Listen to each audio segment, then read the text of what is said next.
안녕하십니까, 알림의 황희도입니다. 이번에 준비한 소식은 한겨레 이지혜 기자의 보도와 그로 인해서 지금 나비 효과가 계속 또 시작이 됐는데요. 이재정 더불어민주당 의원이 정말 충격적인 소식을 전했습니다. 이렇게 실제로 문자 증거까지 공개를 했는데 이 내용을 보고 저는 그러니까 한겨레 신문에서 어떻게 이런 일이 벌어질까? 지금 민주당 의원에 대해서 얼마나 또 수많은 공격들이 이뤄지고 있습니까? 그런데 오히려 이 공개된 문자 내용과 이 이재정 의원의 개인적인 그 페이스북 글을 통해서 보면 그 내용이야말로 정말 시대착오적이고 갑질, 청탁 얘기가 나올 수 있지 않나? 저는 그렇게 생각을 했습니다. 그래서 이게 어떤 내용인지 핵심만 간략하게 전해드릴 예정이고요. 그리고 국민의힘 이 한기호 씨가 이 전화 휴가 연장 가지고 또 딴지를 걸었는데 이거에 대해서 언론 보도가 쭉 이어지고 있습니다. 그런데 이런 사람들 보면 저는 시대가 어떻게 변해가는지 정말 모르는구나. 아직까지도 과거에 살고 있구나. 옛 영광에 취한 자는 죽은 자다. 이거 예전에 제가 그 프로게이머 시절에 최현성 씨가 했던 얘기입니다. 아직까지도 옛날에 영광에 취해가지고 시대가 변해가는 걸 전혀 인지하지 못하고 과거에 그 본인들의 그 있었던 일들 그걸 토대로 아직까지 지금 세상에 끼워 맞추는 사람들이 있는데요. 그걸 요즘 청년들은 꼰대라고 부릅니다. 지금 시대가 변해가면서 전화 하나하나, 종이 쪼가리 하나하나 일일이 막 가지고 간직하고 쌓아두고 이런 게 아니라 이젠 데이터로 모든 게 다 저장이 되기 때문에 온라인으로 이런 게 진행이 되고, 그리고 실제로 전화나 카톡이나 문자나, 그러니까 어쨌든 지금 군대 내에 소식을 빨리 최대한 전할 수 있는 상황에 맞춰서 부대장한테 알리라고 돼 있습니다. 그런데 아직까지도 옛날에 썼던 방식에서 전혀 벗어나지 않는 걸 보고 참 진짜 가관이다 이런 생각이 들었고요. 그 내용 짤막하게 전해드릴 예정이고, 또 민주당에서 이제 또 역공을 시작했다는 소식을 좀 전해드리려고 합니다. 민주당 답답하다 이렇게 보실 수도 있지만 사실 절제되지 않은 얘기들이 여기서 막 오가다 보면 의견이 좀 다른 경우가 또 생깁니다. 그런 경우에 또 언론이 신나가지고 이 사람과 이 사람의 얘기가 다른데 공식 입장은 또 뭐냐? 이런 식으로 신나게 계속 소비를 할 수 있기 때문에 그런 의견들도 저도 이제 주위 알아보니까 있었습니다.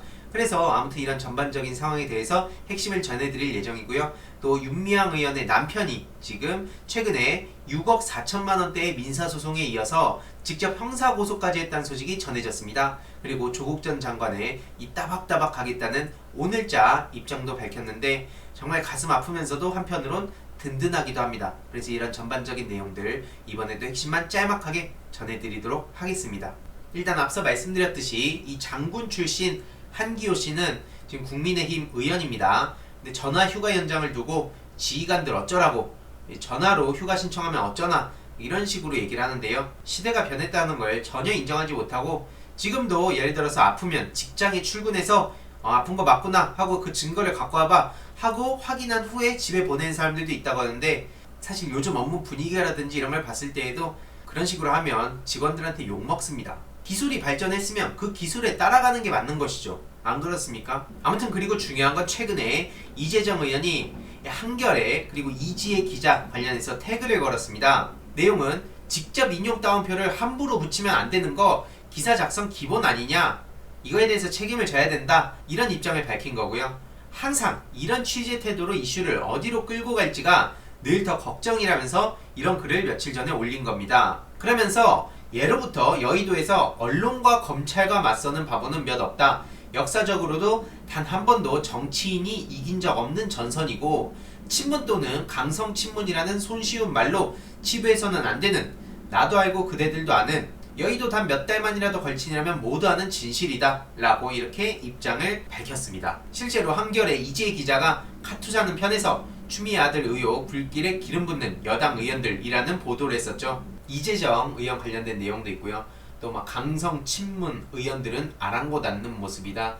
이런 식으로 또 당내에 어쨌든 또 계속 저렇게 갈등을 부추기는 모습도 보입니다. 이런 상황에 이재정 의원이 오늘 방금 전에 SNS에 추가 글을 올렸는데요. 한겨레 원내대표가 왜 거기서 나오냐? 의원 개인 페북 태그 삭제해달라고 원내대표한테 전화했다는 참으로 민망하면서도 충격적인 사실이 공개된 건데요. 이거야말로 갑질이고 청탁이 아닌지 저렇게 글을 남긴 겁니다. 일단 앞선 기사는 슬그머니 수정을 해놓은 모양이고, 해당 기자나 국회 반장은 끝끝내 연락 한 번 없었고, 느닷없이 정치부장이 10여 통 넘게 전화를 하고 사과는 고사하고 페북에 기자 이름을 내려달라는 겁니다. 심지어 충격적인 건 꼭두 새벽부터 정치부장이 김태년 원내대표한테 전화를 했다는 겁니다.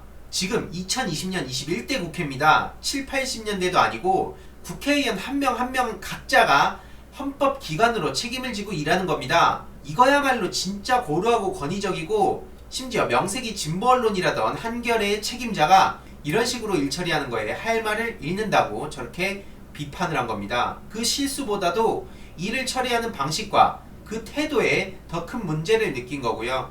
깊은 유감을 밝힌 거죠. 그러면서 이렇게 문자 내용까지 공개를 했습니다. 내용을 보면 어제 오후부터 전화를 달라. 페북 지금 직접 확인했다. 8시 11분이고요. 또 오후 10시 31분에 전화 달라. 대변인도 잘하고 언론 중요성과 필요성도 잘 이해한 사람이 어찌 이렇게 일을 하냐. 이지혜 기자 이름 태그해서 내려달라. 그리고 오늘 오전 8시 23분에 왜 전화 못 받는진 모르겠지만 요청 다시 드린다. 이지혜 기자 이름 페북에서 내려달라. 앞서서 이재정 의원이 얘기했듯이 국회의원 한 명 한 명은 입법기관입니다. 원내대표한테 전화해가지고 개인 페이스북에 태그를 내려달라고 전하는 게 이게 2020년 국회에서 상식적으로 납득할 수 있는 일입니까? 예전에 조수진 의원은 무슨 김남국 의원 좀 혼내달라 그러고 도대체 국회의원 한 명 한 명의 의미가 뭔지 전혀 모르고 있는 사람들이 아직까지도 있는 것 같습니다. 앞에 한기호 의원 얘기도 했지만 시대가 지금 어떻게 변해가고 있는지를 전혀 모르는 것 같아요. 만약에 근데 민주당 의원에서 이런 비슷한 일이 있었다 그러면 어떻게 보도를 했겠습니까?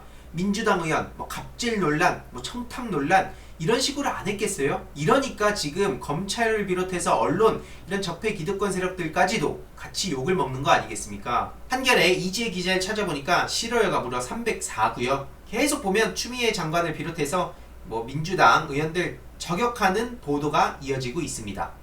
한겨레 이지혜 기자입니다. 옛날부터 전 이해가 안 갔던 게요. 유튜버나 정치인이나 고위공직자나 모든 사람들의 얼굴을 저렇게 대문짝만하게 올리고 보도를 하면서 국민의 알 권리, 또 취재 목적이라고 얘기합니다. 그래놓고 정작 기자들을 이렇게 얼굴을 공개하면 그렇게 싫어해요. 물론 모든 사람이 그런 건 아니겠지만 저도 유튜버로서 국민의 알 권리, 공공의 이익을 위해서 이렇게 취재를 하는 겁니다. 한겨레 이지혜 기자고요. 앞으로 어떤 보도를 하는지 끝까지 지켜봐야 될 것 같습니다. 그리고 민주당에서도 지금 역공에 나선 상황이고요. 추미애 가짜뉴스 퍼뜨린 신원식 책임 물어야. 국민의힘이 지금 111 의혹을 넘어서 계속 무차별적인 의혹 제기를 하고 있죠. 그래서 김태년 원내대표, 국방부, 정세균 국무총리, 장경태 의원, 황희 의원, 이외로도 김남국 의원이라든지 꾸준히 목소리를 내고 있는 의원들이 있습니다. 반면 국민의힘 측에선 계속 이걸 제2의 조국 사태로 몰아가려고 하고 있는데 애초에 이건 말도 안 되는 거고요. 진정한 엄마 찬스, 아빠 찬스 타령할 거면 저기 가서 나경원, 장제원, 홍정욱 이런 사람들한테 가서 얘기를 한번 해보세요. 지금 국민들 그리고 어떻게 생각하는지. 나경원 의원 지금 추미애 장관이나 그 조국 전 법무부 장관 관련해서 보도하는 거에 10분의 1만 보도하더라도 언론과 검찰이 조금만 움직이더라도 발칵 뒤집힐 겁니다. 계속 그런 걸 알고 덮고 있는 거 아닙니까? 그리고 오늘 조국 전 장관이 또 이렇게 입장을 밝혔는데요. 일희일비하지 않고 끝까지 걸어가겠다. 형사 피고인이 되어 재판을 받는다는 건 굉장히 무거운 짐을 지고 족쇄를 차고 먼 길을 걸어가는 것과 비슷하다며 넘어야 할 산이 많고 건너야 할 강이 여럿이고 그러나 일희일비하지 않고 지치지 않으면서 끝까지 걸어가겠다고 심경을 밝혔습니다. 따박따박 지금 13건 반격을 한 상황이고요. 앞으로 130, 1300 끝까지 이 진실이 밝혀지고 명예회복을 하는 날까지 저 또한 열심히 목소리를 낼 예정입니다. 나경원 12차 고발, 이 표만 보더라도 이제 한 장에 다 담을 수도 없습니다. 그런데 1차 고발이 1년이 다 돼가는 지금까지도 여전히 깜깜무소식이죠. 막말, 논란, 모험만 보더라도 어마어마합니다. 아무튼 그래서 나경원에 대해서도 절대 잊어선 안 된다는 말씀을 거듭 드리고 싶고요. 영상 끝에 계속 나경원 씨에 대한 얘기를 다룰 겁니다. 그리고 나경원 씨의 근황, 무슨 말만이라도 했다 그러면 그때 계속 저는 나경원에 집중할 예정이니까요. 보기 싫다고 외면한다고 나경원한테 이건 가장 도움이 되는 거기 때문에 저는 도저히 그 상황을 용납할 수 없습니다. 나경원이 제대로 수사받고 처벌받는 그날까지 저는 나경원 씨에 대해서 계속 얘기를 할 예정이고요. 아무튼 그래서 오늘의 결론, 지금 이재정 의원의 이 충격 공개 정말 저는 무섭다는 생각이 들 정도로 언론인들이 평소에 민주당 의원들을 어떻게 생각하고 있는지, 그러면서 동시에 본인들은 또 어떻게 지금 취재를 하고 있는지 더 많은 국민들이 이 실체를 알아야 된다 생각을 하고요. 민주당 의원 참 힘들겠다. 전 이 생각뿐입니다. 아무튼 이 내용도 유익했다면 구독, 좋아요, 알림 설정, 멤버십 가입까지 정말 감사드리고요. 이 내용도 주위에 널리 공유 부탁드리겠습니다.